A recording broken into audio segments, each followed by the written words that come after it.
Namaste. Today we'll learn about the basic behavior of light when it is incident upon certain particles, certain objects. So let us say if we have this object and this is a smooth shining surface and light falls from this side, light is incident like this. Now what can this be? This can be a mirror. This can be a good reflecting surface made out of metal. You can make the metal surface very polishy, shiny. And the shining surface is as good as a mirror. आपल्याकडे mirror आहे, आपल्याकडे shining surface आहे एखादा, whatever it is, but it serves like a mirror. So what happens is whenever the light is incident on it, the light is also reflected. This is called as a reflection of light. The meaning of the word reflection is that the light is coming from a medium. This is air. So when the light is coming from the air, it hits this surface, which is basically glass surface. And the glass is very, just a couple of millimeters thick. And behind that is the very polishy, shiny surface, which often is coated with either mercury or some mercury oxide. And that's how the mirror is made. So this entire thing is made very shiny and uniformly shiny. So the kind of reflections are absolutely uniform. So what happens is the light is incident on the surface and it is reflected back. If you draw the normal, which is the perpendicular line to the surface, such a line is called as normal. Then you observe that this angle is I and this angle is R. I stands for angle of incidence. This is the angle made by incident ray with the normal. And R is the angle of reflection.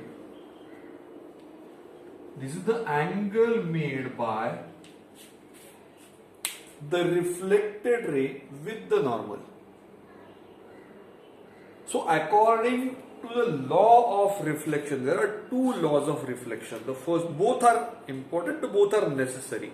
The first one is that the angle of incidence is always equal to angle of reflection whenever the reflection happens across a true surface, under true surface. If you have surface which is not been polished right, there are some mirrors which don't give you a right image and there are some distortions. Clearly some ray has gone this way and that way, that's why you see the image distorted. Otherwise you will see the image absolutely same as the object is. So the point is, whenever you are talking about a true mirror, the angle of incidence is always equal to angle of reflection.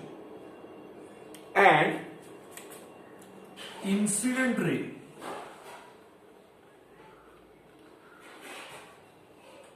reflected ray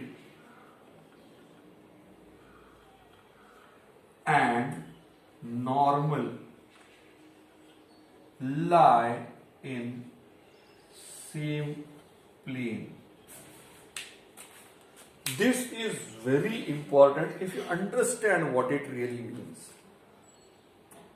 If the reflection is true, then a ray which is coming in horizontal plane, it might not come perpendicular to the surface like this, it might come at an angle, fine. But the ray is horizontal. The mirror is vertical. So when the mirror is vertical, the ray is horizontal. Whenever the ray hits here, the normal is obviously in the horizontal plane. So the ray, this normal are both, the incident ray and the normal are both in the horizontal plane.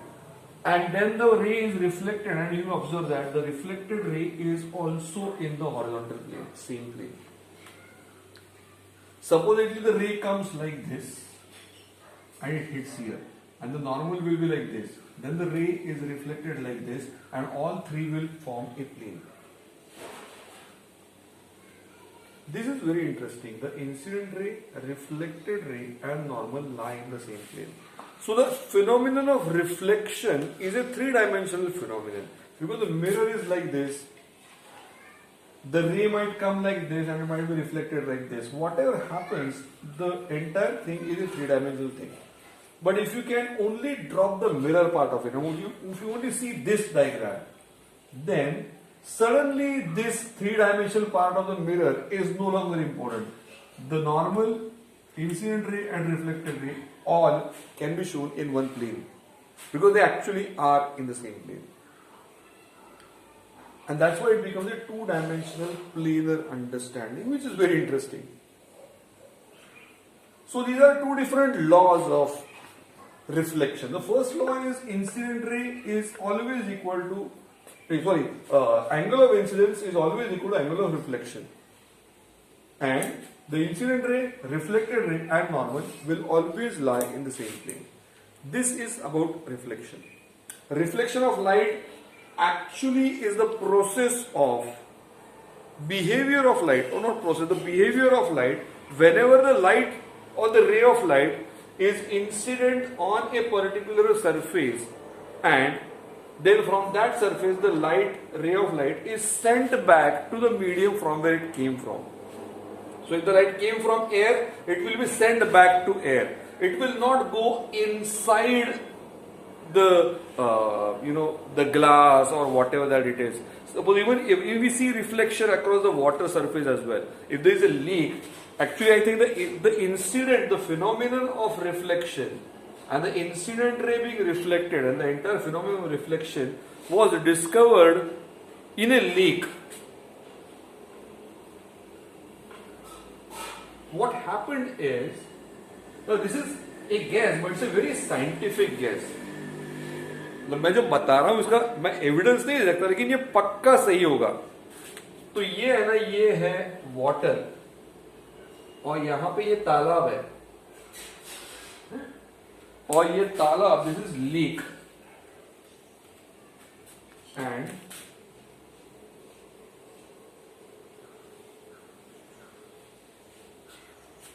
and this is mountain.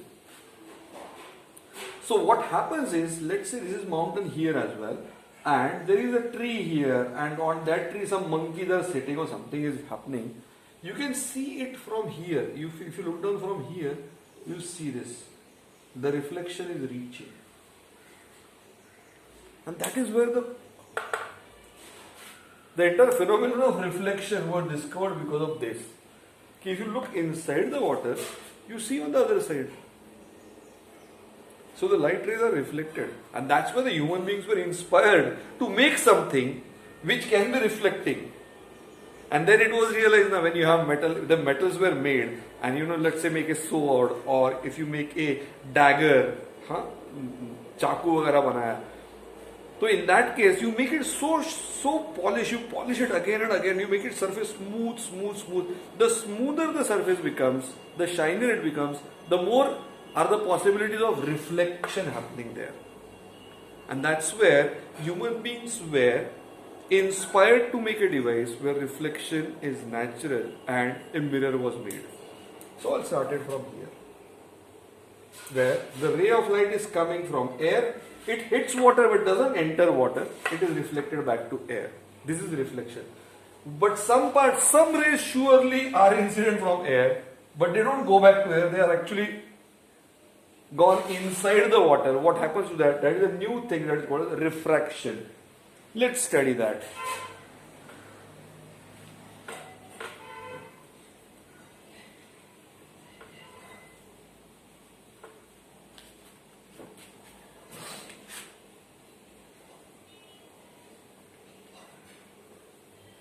Refraction. So this is a glass slab. The light is incident here like this. This is incident. This is the normal.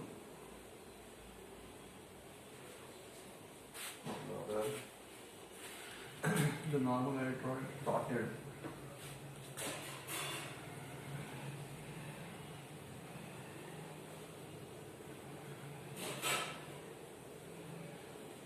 This is the angle of incidence, I. This ray is not reflected, but it goes inside this slab. It changes its path. This is very interesting. We see that whenever the light is coming from rarer medium to denser medium, the medium which is more dense, the light changes its direction. Whenever it comes from rarer to denser, it goes towards the normal. Whenever it goes the other way, from denser to rarer, it will bend away from normal. But the bending of light will happen. As a result of that, you get one value of angle, which is I, incident, angle of incidence. This is angle R, angle of refraction. I is equal to angle of incidence. I am not writing angle of, you got to assume this is angle of incidence, and R is angle of refraction. Then it is found that the ratio of sin I divided by sin R is constant, and that is called as mu, which is called as refractive index. Now what is this all about? I'll tell you, I'll explain. Now this is one angle. What if I make a greater angle? Supposedly we have the similar glass slab,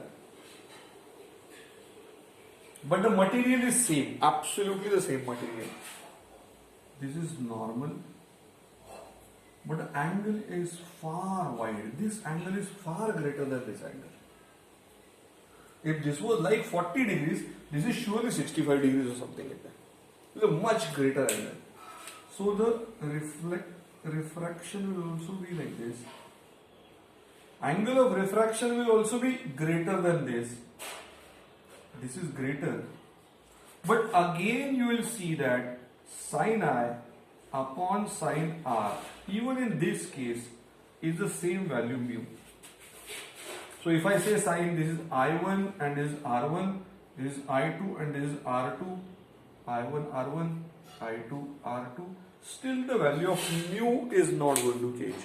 If you change the angle of incidence by putting the line, or you know what, let's say we have this dark room, there is a slab here, glass slab. I am using a laser gun, small laser pointer. So I am pointing it from here, so the angle will be like this. This is the normal that we imagine, and then the angle of refraction is calculated. But you can change this angle to smaller angle or larger angle.